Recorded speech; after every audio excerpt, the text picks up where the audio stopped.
So, just how deep is the vagina really? And did you know that ancient Chinese matchmakers had the concept of vaginal depth down to such a precise science that they could look at a young man and a woman from across a room and predict with remarkable accuracy the shape, size, and depth of her vaginal canal, as well as his size and shape too? Pretty fascinating, right? And the reason they cared so deeply about this wasn't out of curiosity. It was because they were trying to prevent something called a sexual size mismatch. And trust me, that is a real thing, and it matters more than most people realize. My name is Dr. Julia Rodesis. I am a men's sex therapist with over a decade of experience working with different couples and helping men reclaim their sexual health, restore their confidence, and regain their strength and vitality in the bedroom. Over the years, I have sat across from hundreds of men and their partners who came to me feeling broken, confused, or deeply ashamed about what was happening in their intimate lives. And what I have found time and time again is that the solution almost always starts with understanding the body, both his and hers, at a deeper, more scientific level. If you are watching this right now and you are struggling, whether it is with performance, confidence, satisfaction, or simply understanding how your body and your partner's body work together, I want you to know you are not alone. And there is a way forward. Make sure you subscribe to this channel right now and hit that notification bell, because every single week I bring you real science-backed information that the mainstream refuses to talk about openly. This is a safe space. This is your space. And today we are going to go deep, pun absolutely intended, into the science of vaginal depth, penis size, sexual compatibility, and the ancient wisdom that has been guiding intimate relationships for thousands of years. Let us get into it. The science of vaginal depth and what it means for sexual compatibility. Before we go anywhere else, I want to acknowledge something. A lot of people find it uncomfortable to talk about this stuff, even in private, even with a partner they have been with for years. We grow up in a culture that simultaneously obsesses over sex and refuses to discuss it honestly. We see it everywhere in advertising, in entertainment, in music, and yet the moment someone wants to have a real, grounded, scientifically accurate conversation about how bodies actually work, there is suddenly a lot of awkwardness and silence. That silence is costing people. It is costing them satisfaction. It is costing them connection. And in many cases, it is costing them their relationships. So let us just agree right now to leave that awkwardness at the door. You are an adult. Your body is not something to be ashamed of. And the information we are about to go through together is not controversial. It is anatomy, it is physiology, it is science, and it is deeply practical. Now, on average, the erect penis measures about 5.1 in length and 4.9 in circumference. When you hold that measurement up against what we know about the average vaginal depth and the body's remarkable ability to adapt, it becomes very clear that the human body was largely designed for compatibility. But let us not gloss over the details, because the details are where things get genuinely interesting. Scientifically speaking, the average vaginal canal measures between 3 to 4 in depth when a woman is unaroused. 3 to 4 in. Now you might be thinking, wait, that does not even match the average penis size, and you would be right to wonder. But here is what is critical to understand. The vagina is not a static structure. It is not like a fixed length tunnel that either fits or does not fit. When a woman becomes sexually aroused, the vaginal canal undergoes a dramatic physical transformation. It begins to lengthen and expand, a process driven entirely by increased blood flow and muscular relaxation, often reaching 5 to 7 in depth during full arousal.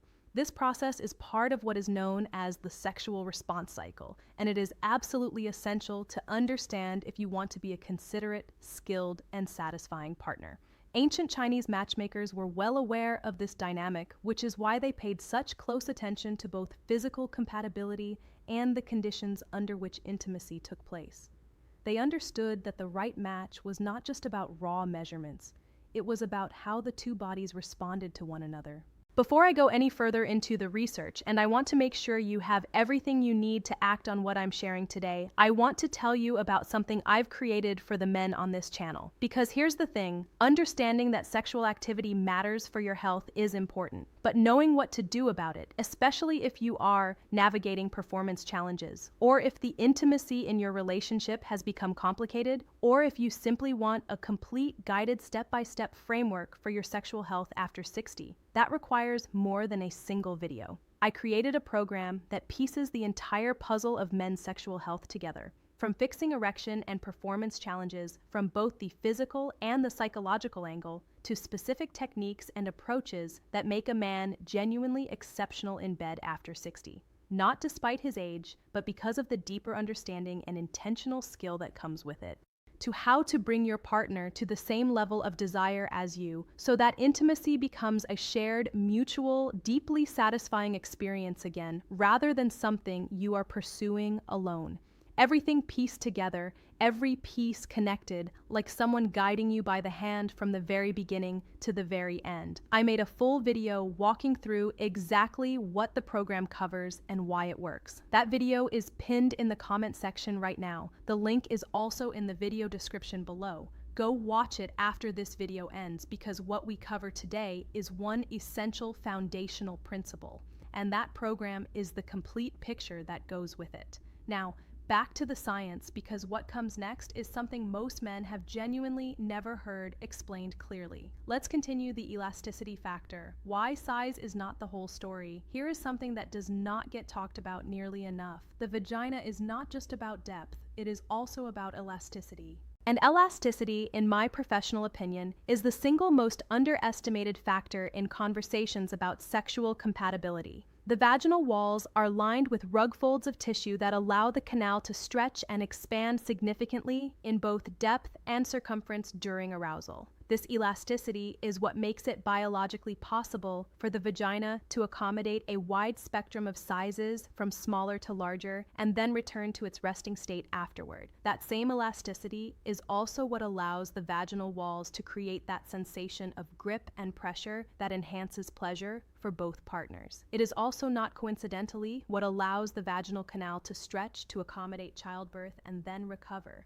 A study published in the International Journal of Impotence Research confirmed what many clinicians already know. Vaginal dimensions vary widely from woman to woman, but elasticity is the variable that plays the most crucial role in sexual satisfaction. Elasticity bridges the gap between partners whose bodies may not be a textbook-size match on paper. It is the body's built-in system for compatibility, and it is extraordinary when you truly understand how it works. So what does this mean practically? It means that a man who is on the smaller side of average is not automatically at a disadvantage, and it means that a man who is larger than average does not automatically have the upper hand either. What matters enormously, arguably more than any measurement, is arousal. Is she fully aroused before penetration occurs? Because if she is not, the body has not had the chance to complete its natural preparation process, and what follows can be painful, uncomfortable, and far from pleasurable for her. As a men's sex therapist, I cannot tell you how many times I have worked with couples where the man believed his size was the problem, when in reality, the issue was simply a lack of sufficient foreplay and arousal. Once we addressed the arousal piece, everything changed. This is foundational knowledge, and it should be talked about far more openly. I want to dwell on this point for just a moment longer, because I think it is that important. Men in particular, and this comes up constantly in my sessions, are socialized to believe that size is the defining variable in sexual satisfaction. That belief causes enormous anxiety. I have worked with men who were completely average in every measurable sense, but who had convinced themselves they were inadequate. That anxiety then feeds directly into performance issues, which creates a self-reinforcing cycle of frustration and shame. The reality, backed by science and by years of clinical observation, is that technique, attentiveness, emotional connection, and above all, ensuring your partner is fully aroused before and during intercourse account for the vast majority of sexual satisfaction. A partner who understands the body, who takes time, who communicates, who pays attention, that partner is going to create a far more satisfying experience than someone who is simply relying on size alone every single time. No exceptions in my experience. So if you take nothing else from this video, take that the evolutionary story behind penis shape. Now let us take a step back and look at this from an evolutionary perspective, because it puts everything into a fascinating new light. Monogamy, as we practice it today, is actually a relatively recent development in human history. Early human social structures were far more fluid and sexually competitive than the cultures most of us were raised in.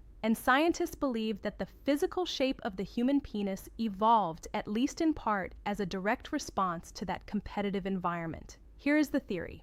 Early in human evolution, the penis is believed to have had a much simpler shape, something closer to a thin, plunging cylinder without the pronounced ridge at the tip.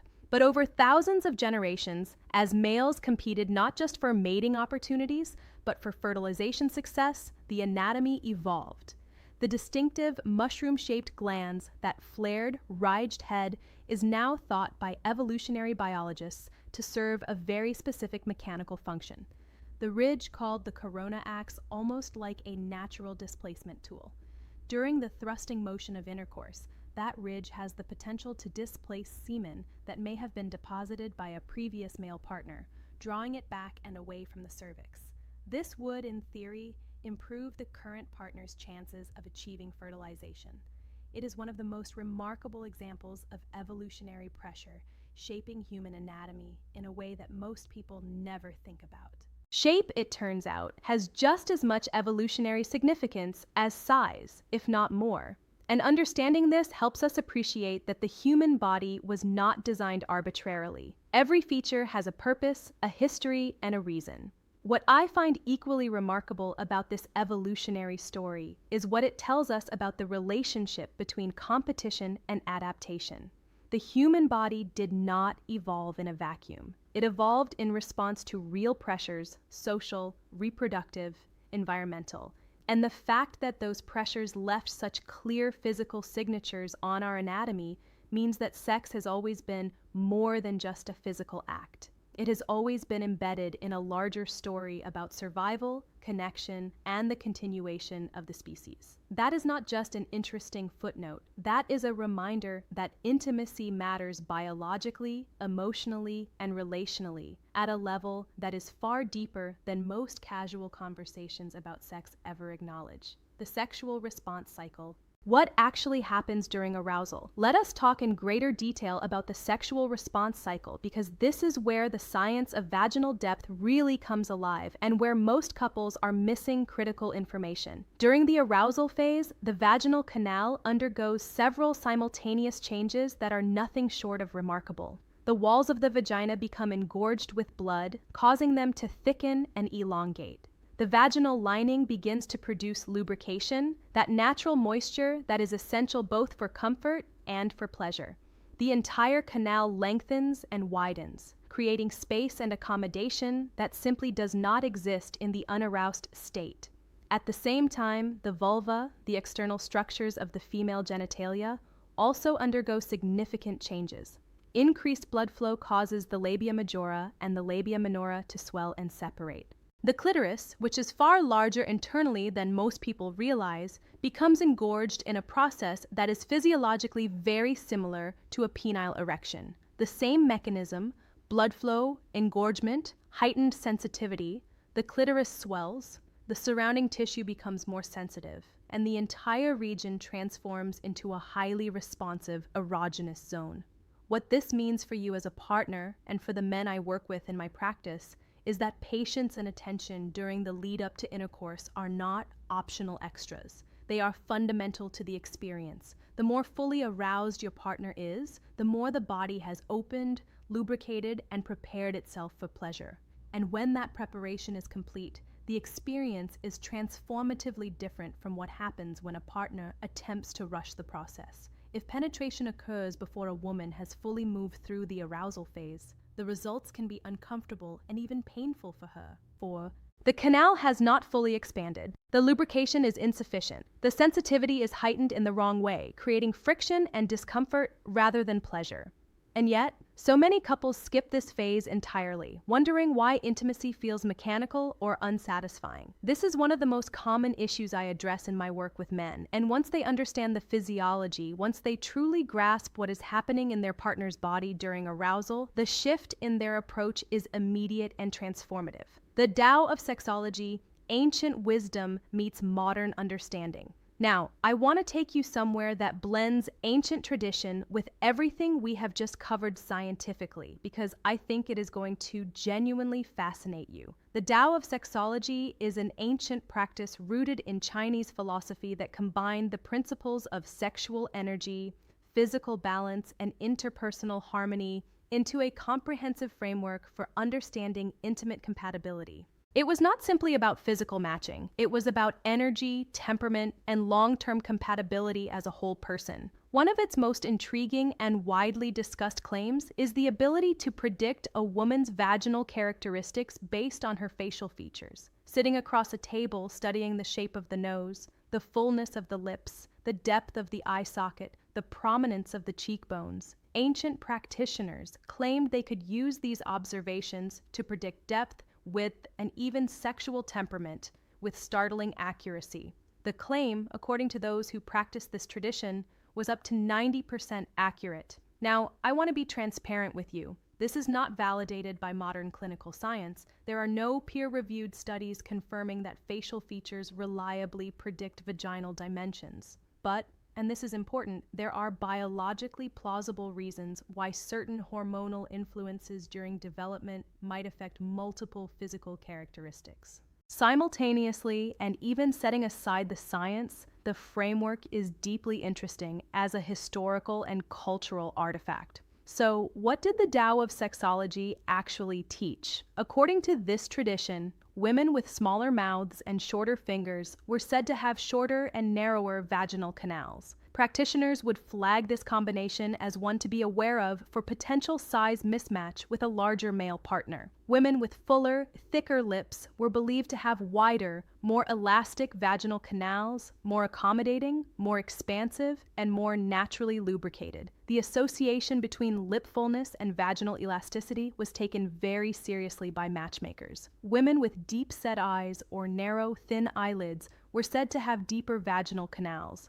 Conversely, women with prominent bulging eyes and thick, heavy upper eyelids were associated with shorter vaginal canals. One of the most fascinating and frankly memorable predictions in the Tao of sexology involves the cheekbones. A woman with high prominent chiseled cheekbones, what the tradition referred to as widow's bones, was believed to possess both a very deep vaginal canal and an unusually strong sexual drive.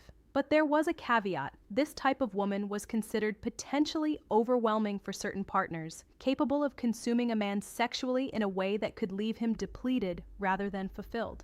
Practitioners advised careful matching for this profile. Again, fascinating, not clinically verified. But what is so compelling about this tradition is not whether each specific claim holds up under a microscope.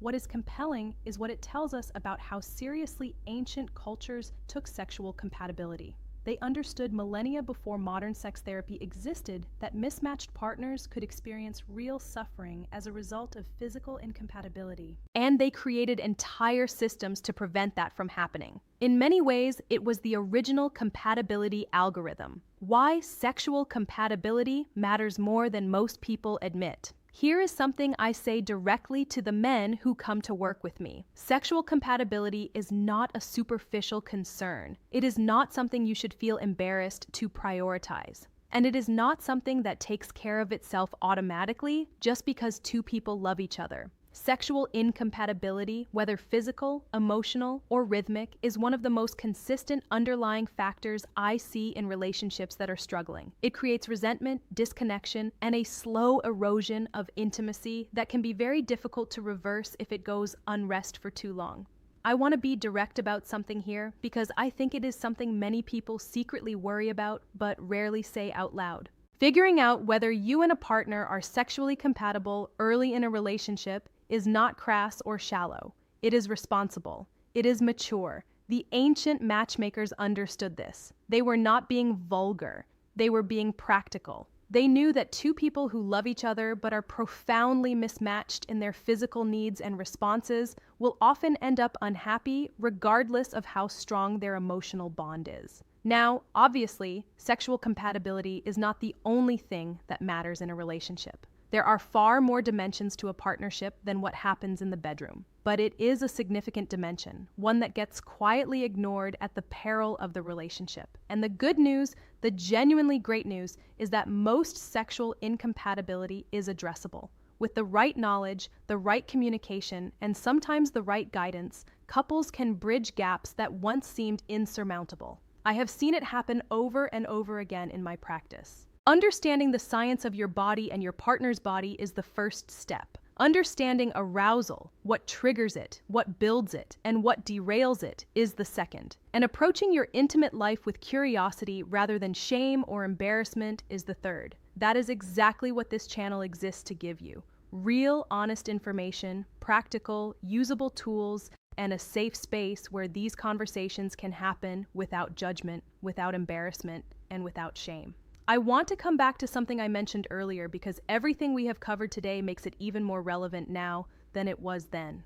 We have talked about penile tissue oxygenation, about testosterone and the bidirectional feedback loop that sexual activity sustains, about prostate health, about cognitive function, about relationship vitality, and about the psychological spiral that inactivity creates and that compounds with every revolution. Every single one of these pillars points to the same conclusion. Staying sexually active after 60 is one of the most important things a man can do for his health, his relationship, and his quality of life. But I know that for many of the men watching this, that conclusion raises an immediate and very practical question. How? How do I stay active when performance has become challenging? How do I rebuild intimacy when distance has already developed? How do I bring my partner back to the same level of desire when we have been operating on different levels for months or years? How do I go from knowing this matters to actually living it? That is exactly what the program I mentioned earlier addresses. It is a complete guided, step-by-step system for men's sexual health after 60. It covers fixing erection and performance challenges from both the physical and psychological angle. It covers specific techniques and approaches that make a man genuinely exceptional in bed after 60. Not despite his age, but because of the depth, intentionality, and skill that this phase of life makes possible. And it covers how to bring your partner back to your level, how to close the desire gap, reignite the intimate connection, and create a shared intimate life that works beautifully for both of you. Everything connected, everything guided, nothing left out. I made a full video walking through exactly what the program covers and why it works. That video is pinned in the comment section right now. The link is also in the description below this video. If today's video resonated with you, if the use it or lose it principle landed with the weight it deserves and you want the complete roadmap for acting on it, go watch that video next. It is the natural continuation of everything we have discussed today. The link is right there. Do not scroll past it. Before I sign off, I want to take a moment to speak to you directly. Not as an educator, but as someone who has spent over a decade sitting in rooms with people who are hurting, confused, or silently suffering because they did not have access to honest, compassionate information like what we talked about today. Men are not always given permission to be vulnerable about their sexual health. There is an enormous amount of cultural pressure to project confidence and competence in this area, and almost no space to admit confusion, ask questions, or seek help. That pressure is harmful. It keeps men from getting the support they need. It keeps couples stuck in patterns of dissatisfaction that nobody actually wants. And it keeps important conversations from happening.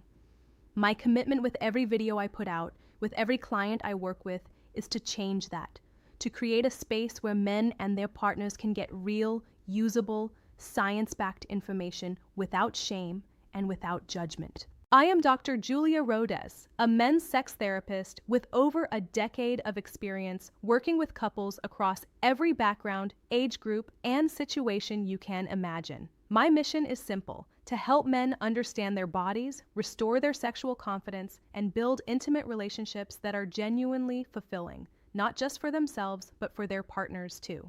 If this video has given you something to think about, I want you to do 3 things right now. First, subscribe to this channel if you have not already, because the conversation we just had is only the beginning, and there is so much more I want to share with you. Second, leave me a comment below. Tell me what resonated with you, what surprised you, or what questions you still have. I read every single comment, and your questions directly shape the content I create. And third, share this video with someone who needs it. Whether it is a friend, a partner, or someone you know who is quietly struggling, this kind of information changes lives when it reaches the right person. You deserve a healthy, confident, deeply satisfying, and genuinely fulfilling intimate life. And I am here to help you build it. One honest conversation at a time. I am Dr. Julia Rodas,